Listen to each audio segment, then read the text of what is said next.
Hi అండి, ఈరోజు నేను సింపుల్ అండ్ టేస్టీ ఎగ్ కర్రీని ఎలా తయారు చేయాలో చూపిస్తున్నానండి. కేవలం 10 నిమిషాల్లో తయారు చేసేసుకోవచ్చు. బ్యాచిలర్స్ కూడా ఈజీగా తయారు చేసుకోవచ్చు. దానికోసం ఇక్కడ నేను ఒక 6 గుడ్లని ఉడికించి పెట్టుకున్నాను. ఈ 6 గుడ్ల కోసం ఇక్కడ నేను 4 ఉల్లిపాయలు, 2 పచ్చిమిర్చి, కొంచెం కరివేపాకుని రెడీ చేసి పెట్టుకున్నాను. అలాగే ఒక 4 టొమాటోల్ని కట్ చేసి పెట్టుకున్నాను. అలాగే ఇక్కడ ఎగ్స్ని కూడా ఇలా హాఫ్గా కట్ చేసి పెట్టుకోవాలి.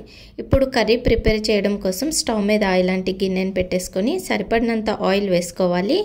ఆయిల్ వేడాక కొంచెం ఆవాలు, అలాగే కొద్దిగా మినపప్పు వేసుకొని మినపప్పుని బాగా వేయించుకోవాలి. ఇవి రెండు బాగా వేగాక ఇందులోకి కట్ చేసి పెట్టుకున్న ఆనియన్స్ని వేసుకోవాలి. అలాగే పచ్చిమిర్చి, కరివేపాకుని కూడా వేసేసుకోవాలి. ఉల్లిపాయలు ఎంత ఎక్కువ వేసుకుంటే కర్రీ టేస్ట్ అంత బాగుంటుందండి. ఇప్పుడు ఈ ఉల్లిపాయల్ని మంచి రంగు వచ్చే వరకు దగ్గరగా మగ్గించుకోవాలి.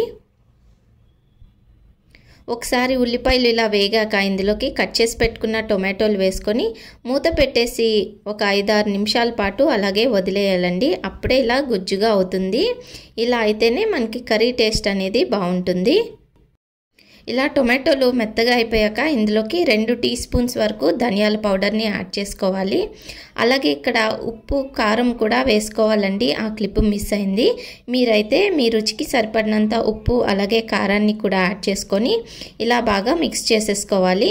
చూడండి, మనకి గుజ్జుగా అయిపోయింది కదా. ఇలా అయ్యాక ఇప్పుడు కట్ చేసి పెట్టుకున్న ఈ ఎగ్స్ని ఒకటొకటిగా ఇలా వేసేసుకోవాలండి. ఇలా అన్నీ వేసేసుకున్నాక మూత పెట్టేసి ఒక 5 నిమిషాలు మీడియం ఫ్లేమ్లో మగ్గనివ్వాలి. ఇలా మగ్గాక వీటిని వేరొక సైడ్కి తిప్పుకోవాలి జాగ్రత్తగా. ఇలా అన్నిటినీ తిప్పేసుకున్నాక ఇందులోకి ఒక హాఫ్ గ్లాస్ అంతా వాటర్ని యాడ్ చేసుకోవాలండి.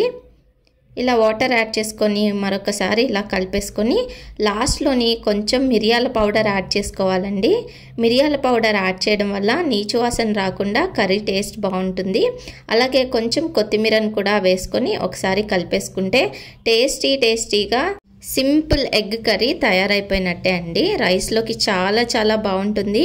ఒక్కోసారి మనకి ఏం కర్రీ తయారు చేయాలో తోచదు కదా, అలాంటప్పుడు ఈ విధంగా ఎగ్స్తో తయారు చేసుకోండి. పిల్లలు చాలా ఇష్టంగా తింటారండి. చాలా క్విక్గా కూడా అయిపోతుంది. మరి ఈ రెసిపీ కనుక నచ్చితే లైక్, షేర్, కామెంట్ చేసి నా ఛానల్ని సబ్స్క్రైబ్ చేసుకోండి.